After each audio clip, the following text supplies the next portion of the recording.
This one is that why, and I guess you'll know the context of the question, is that why the eugenicists are after preserving the white Aryan type human? Okay. So give us. Okay. Early eugenicism, which would be, early 20th century, that was primarily, particularly what did. Yeah. That was primarily driven by the secret societies, but they could not be, I would disavow, there's no connection between those people and British Israel or Christian identity. Those people were socialists, they were totalitarians, and they were trying to herd the masses of humanity, into slave camps, which they're still trying to do today. Now, okay. Wasn't that started by, what's the lady's name? I can't remember that started, eugenics, right. in the 1920s. Yeah, I can't remember her name either. But I don't think she was, white. I don't think she was white.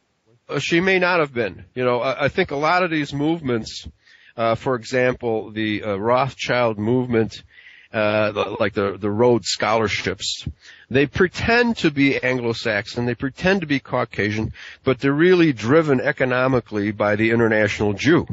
So that's how we can connect what we're hearing is an Anglo-Saxon mission to be diabolically wiping out other races, but it's not actually the Anglo-Saxons. No, it's not the Anglo-Saxons. You have what's called the Blue Bloods.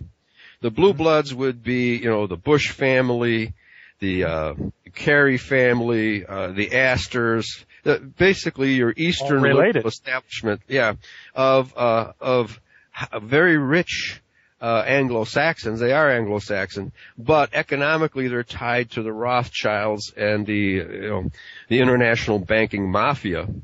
And this is an aristocracy of wealth. Okay. It has nothing to do with the Anglo-Saxon or Caucasian people. They speak in our name just as the Rothschilds speak in the name of all Jews. And a lot of Jews resent that. Not too many, actually, but some do. There's very few who actually resent it. But I resent the implication that the white race is trying to create a slave of all people. As a matter of fact, our mission as Christian Israel is to eliminate slavery wherever it is. In fact, that's one of the marks of Israel, that the true Israel would eliminate slavery on the planet. You can't say that about the Jews. What's going on in Israel today? Don't they have sex slavery? Yes, absolutely. And they're killing people for body parts and selling their body parts on the open market. I just saw they got caught doing that. That's right. Yeah, that's a big market, and I guess it was huge, and the FBI caught them, I guess. And so see the Edomites and Khazars that are today known as Jews are a chameleon people. Whatever country they live in, they take on the dress, the speech, some of the mannerisms of whatever nation they live in. You have Oriental Jews, you have Chinese Jews, you have Japanese Jews, you have black Jews, you have Arab Jews, you have white Jews, you have pink Jews. You have Jews come in all races. That's because whatever nation they settle in, they establish what Benjamin Franklin called a state within a state.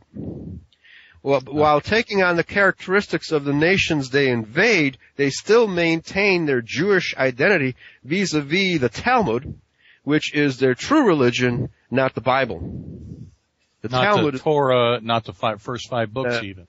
Everything that the rabbis teach is a distortion and all blatantly a denial of everything that Moses taught. The rabbis of Judaism do not teach the laws of Moses. There's no way.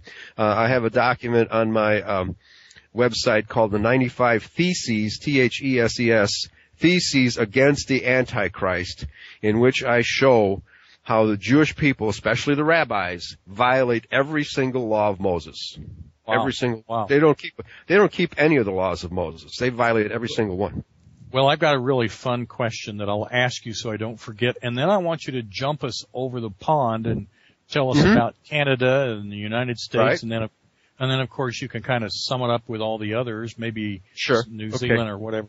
But my question is, you touched on the pyramid, right? And then my question would be, do you have some kind of thought about who built the pyramid? Well, according to our records, all the extant records, it was designed and built by Adam, Seth, and Enoch. Okay.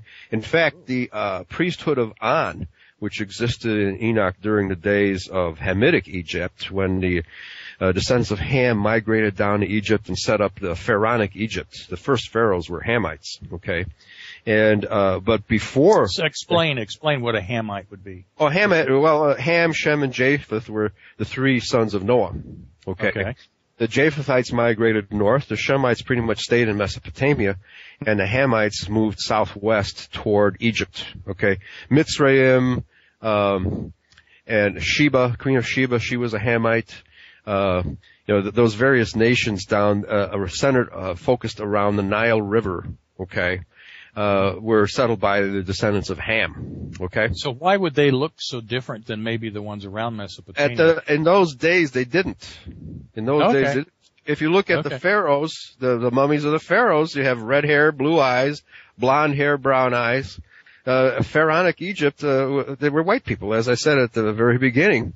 That they're descendants of the nations of Genesis 10. Okay, it was only later, after a lot of race mixing began, that these societies began to crumble and fall apart. Okay, but while they were ruled by white people, they were at the peak of their glory. Okay, and you can look throughout history.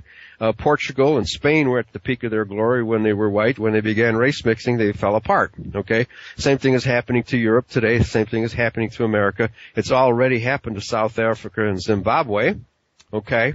So that civilization is in direct proportion to the number of Israelites that run the country. And of course, that's another part of the market. This isn't to equate that knowledge or fact with being better than another person on the planet. It's just about their ability, but not how much better they are.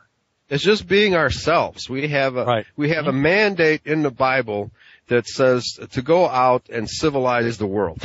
Okay, that's basically what Yahweh said. Which meant there was really other people out there that were needing a certain amount of help, right? Yeah. Well, yeah. Okay. Here's the crux of the situation. This planet has been under the domination of the fallen angels.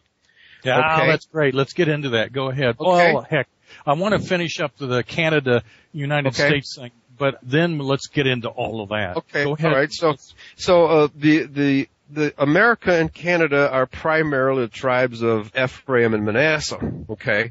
And my understanding is that the original Pilgrims and Puritans were Ephraimites. Okay. So a lot of our founding fathers were Scotch, Welsh, British, of various sorts. But the second largest ethnic group that founded America was the Germans. Okay. So you have Judah, Ephraim, Manasseh, Dan. In fact, America is represented by all 12 tribes. In fact, America is the regathering of all 12 tribes of Israel. And that's another topic we need to cover is, how does that prophecy and prophetic stuff. Go ahead. Exactly. That prophecy is very specific and, we can save that for another show. But, and there's prophecies in Genesis 49 relating to all 12 tribes. Only the Caucasian people have fulfilled any of these prophecies. Okay. So that, so America, Canada, New Zealand, Australia, South Africa, the English-speaking world is primarily ruled by Ephraim and Manasseh. Okay, the English-speaking tribes. Okay, the other 10 tribes are your mainland European tribes. Okay, and of course, some of those tribes, the Dutch, the Boers, they migrated into South Africa and founded South Africa. And some Germans, migrated into Africa as well. But your primary migration, because Joseph was given the birthright, which means the numerous descendants. So Ephraim and Manasseh had gobs and gobs of descendants, which are the English-speaking world, the English-speaking Israelites of the world. Okay. Plus, Europe had this horrible war, 2 horrible wars, in which millions upon millions upon millions of the other